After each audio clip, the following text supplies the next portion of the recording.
తెలంగాణ రాష్ట్రంలో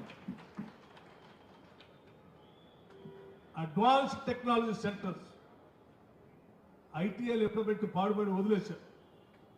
65 advance technology centres ఉంటే ITI centres ఉంటే ఆ 65 ఐటీఐ సెంటర్స్తో పాటు మిగతా వాటిని కూడా కలిపి రాష్ట్ర వ్యాప్తంగా ప్రతి శాసనసభ నియోజకవర్గంలో ఒకటైనా ఉండాలని అడ్వాన్స్ టెక్నాలజీ సెంటర్స్ని స్టార్ట్ చేసి ఆ అడ్వాన్స్ టెక్నాలజీ సెంటర్స్తో ఇండస్ట్రీ వాళ్ళని కొలాబరేషన్ చేసి అందులో చదువుకున్న ప్రతి ఒక్కరికి ఉద్యోగం వచ్చేటట్టుగా ఇవాళ రాష్ట్ర వ్యాప్తంగా మొదలుపెట్టిన అడ్వాన్స్ టెక్నాలజీ సెంటర్స్ కూడా దేశంలో ఎక్కడా లేవు. First time in Telangana స్టేట్లోనే.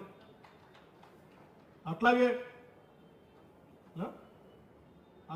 Gulf సంబంధించిన బాధితుల కోసం ఫస్ట్ టైం ఎప్పటి నుంచో అడుగుతా ఉన్నారు.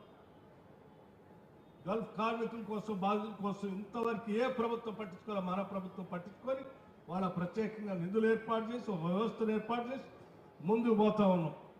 అట్లాగే మీ అందరికీ తెలుసు హైదరాబాద్, సికింద్రాబాద్, సైబరాబాద్ మించి ఒక నగర నిర్మాణం జరగాల తెలంగాణలో అని చెప్పి ఒక ఫ్యూచర్ సిటీని డిజైన్ చేసి ఈరోజు దేశం అంతా మనకెళ్ళి చూసేటట్టుగా ఒక ఫ్యూచర్ సిటీ నిర్మాణం ఈరోజు మన రాష్ట్రంలో జరుగుతూ ఉంది. దాంట్లో ప్రపంచవ్యాప్తంగా ఉన్నటువంటి ఇన్వెస్టర్స్ అంతా వచ్చి అక్కడ పరిశ్రమలు, పాఠశాలలు, కళాశాలలు, రకరకాల వ్యవస్థలన్నింటినీ కూడా వచ్చేటట్టు చేసే కార్యక్రమం కూడా జరుగుతాం. దాంతోపాటు మూసీ రిజర్వేషన్ మహాత్మా గాంధీ గారి సమాధి వరకు ఫస్ట్ ఫేజ్ 1 తీసుకొని పెద్ద ఎత్తున హైదరాబాద్ నగరాన్ని మూసీ రిజర్వేషన్ చేసి అక్కడ పెద్ద పెద్ద పరిశ్రమలు వచ్చేటట్టుగా చేసి నగరానికి ఒక మణిహారం లాగా తయారు చేసి హైదరాబాద్ నగరాన్ని ప్రపంచం పటంలో పెట్టడం కోసం చేసే కార్యక్రమం ఈరోజు రాష్ట్ర ప్రభుత్వం చేస్తూ ఉందని చెప్పి మీ అందరికీ నేను మనవి చేస్తూ ఇటువంటి అనేక సంక్షేమ కార్యక్రమాలు నేను ముందు మొత్తం కలిపితే దాదాపు 1,30,000 కోట్లు పైబడి వీటన్నిటికీ సంబంధించి ఉన్నాయి. 1,40,000 కోట్లకు సంబంధించి అంటే మనం రెగ్యులర్గా ఇచ్చే జీతాలు, కట్టే అప్పులు, ప్రభుత్వ కార్యాలయాలకే ఖర్చులు, మిగతా పథకాలు కాకుండా ప్రజా సంక్షేమం కోసం 1,40,000 కోట్లతో ఈరోజు రాష్ట్ర ప్రభుత్వం కేవలం సంవత్సరాల కాలంలో తీసుకొని ముందుకు పోతా ఉంది.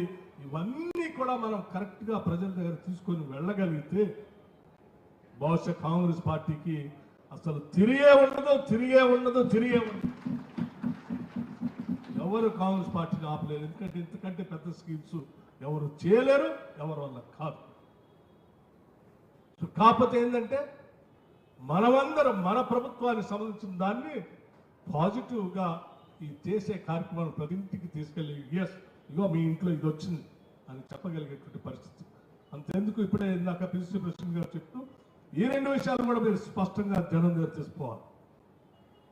సోషియో ఎకనామిక్ కాస్ట్ సర్వే దేశంలో ఎక్కడ జరగలే. వాళ్ళ దేశమంతా తెలంగాణ మోడల్ అంటున్నారు. దేశంలో ఉన్నటువంటి అన్ని చోట్ల మన నాయకుడు రాహుల్ గాంధీ గారు వెళ్ళి తెలంగాణలో కాంగ్రెస్ ప్రభుత్వం రేవంత్ రెడ్డి గారి నాయకత్వంలో నేను మాటిస్తే వాళ్ళు అమలు చేసి చూపించారు. ఆ మోడల్ దేశవ్యాప్తంగా జరగాలని చెప్పి ప్రతి దగ్గర చెప్పి పార్లమెంట్లో ప్రెజర్ తీసుకొస్తే వాళ్ళ దేశ ప్రధాని కూడా దాని తలకి దేశంలో నేను కూడా క్యాస్ట్ సర్వే చేస్తాను. That is the achievement of the Telangana state. ఇవాళ దేశ ప్రధాని కూడా మెడలోంచి ఈ క్యాస్ట్ సర్వీస్ చేయాల్సినటువంటి పరిస్థితి తీసుకొచ్చినట్టు గొప్ప విజయాల్ని తెలంగాణ రాష్ట్ర ప్రభుత్వం, మన ప్రభుత్వం సాధించింది. కేటగరైజేషన్ కొన్ని దశాబ్దాలుగా ఉన్నటువంటి అంశం ఎటువంటి ఇబ్బంది లేకుండా, ఘర్షణ లేకుండా స్మూత్గా, లాజికల్గా క్లియర్ చేసి పాస్ చేసి పంపించవచ్చు. ఇన్ని సక్సెస్ స్టోరీస్ ఈ రాష్ట్రంలో కాంగ్రెస్ పార్టీ ప్రభుత్వం, మన ప్రభుత్వం చేయగలుగుతాం. ఈ చేసే స్కీమ్స్ అన్నింటినీ దయచేసి మీ అందరికీ సమాచారం ఇస్తాం. అధ్యక్షుల వారికి మేము కావాల్సిన సమాచారం అంతా నిక్షిప్తం చేసి బుక్లెట్ తయారు చేసి ఇస్తాం. మీ అందరికి కూడా అందేటట్టు చేస్తాం. నియోజకవర్గాల వారిగా, గ్రామాల వారిగా, ఇంటి వారికి కూడా, హౌస్ హోల్డ్ వారిగా కూడా సమాచారం ఇస్తాం మీకు. దయచేసి వాటన్నింటినీ అందరి దగ్గర తీసుకొని వెళ్ళే కార్యక్రమం చేపట్టవలసిందిగా రేపు జరగబోయేటువంటి స్థానిక సంస్థల ఎన్నికలు కానీ లేకపోతే ఇంకే ఎన్నికైనా కానీ ఛాలెంజ్గా తీసుకొని మనందరం పనిచేసి ఈ రాష్ట్రంలో 10 కాలాల పాటు